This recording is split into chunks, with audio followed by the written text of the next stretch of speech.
رمضان رمضان شهر الرحمة شهر الغفران رمضان شهر التوبة شهر القرآن رمضان شهر الرحمة شهر الغفران.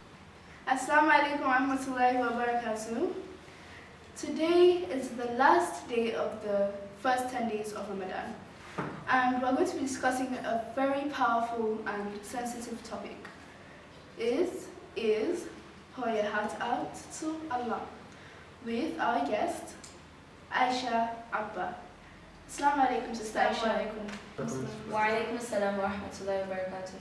Firstly, I want to ask, because many people get a lot of obstacles and problems in this life and they don't know how to solve them. So can you give us a few tips and explain how to do that? Whether it's a personal or community project, a new relationship like starting a marriage, expecting a child, or acquiring a new job, you will notice more often than not that when we as human beings want to do something important or start to make improvements in our lives and the lives of others, that there are lots of trials and tribulations along the way. We have a lot of examples from our Islamic history. Think about the Prophet Sallallahu Alaihi Wasallam. He was the one man at that moment who had revelation coming down to him, peace be upon him, from the seventh heaven.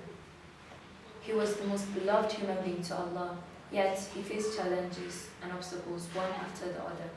After his first encounter with Angel Jibril in Cave Hira, he sought support and comfort from his beloved wife Khadija, who supported him like no other, and took him to her cousin Baraka, who at that time was a man of religious knowledge. The Prophet narrated his encounter with Angel Jibril to Waraka. Waraka then replied that your people will force you out of your own land. The Prophet, only at the beginning of his ever so important journey, replied, will they really force me out? Waraka then said, no man who has come with what he has come, which is a revelation from God that has not been sent out or forth by his own people. Thank you. MashaAllah. So during this time, how did the Prophet ﷺ pour his heart out to Allah? After the Prophet was sent out of his own land, his wife died a few days after. Then his uncle also died. They were his only source of support.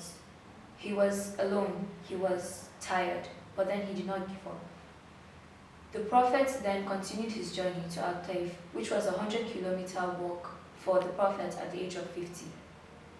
Once again, he was fought and stoned till his blessed feet bled, and there and then he finally fell to his knees and poured his heart out to Allah. He did so by making one of the most beautiful du'as. He said, O Allah, I complain of my weaknesses. O the most merciful of the merciful, to whom have you left me? To a stranger who does not care, or an enemy who has control over my affairs. If you are not angry with me, then I do not care, but your mercy is better for me. I seek refuge with your light, which brightened every part of this dunya and reformed every matter in this world and the next. Thank you. MashaAllah. May Allah bless you with more knowledge, and may we find it easy to pour our hearts out to Allah during Ramadan and after. Inshallah. The second segment of this show is the Dua Challenge. Stay tuned. شهر الرحمة شهر الغفران رمضان. Welcome to the second segment of the show. Today's dua is ربنا لا تزغ قلوبنا بعد إذ هديتنا وهب لنا من لدنك رحمة إنك أنت الوهاب.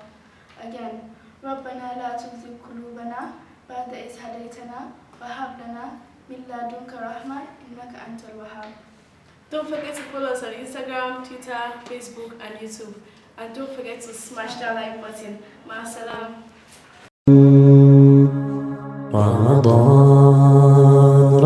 رمضان شهر الرحمة شهر الغفران رمضان شهر التوبة شهر القرآن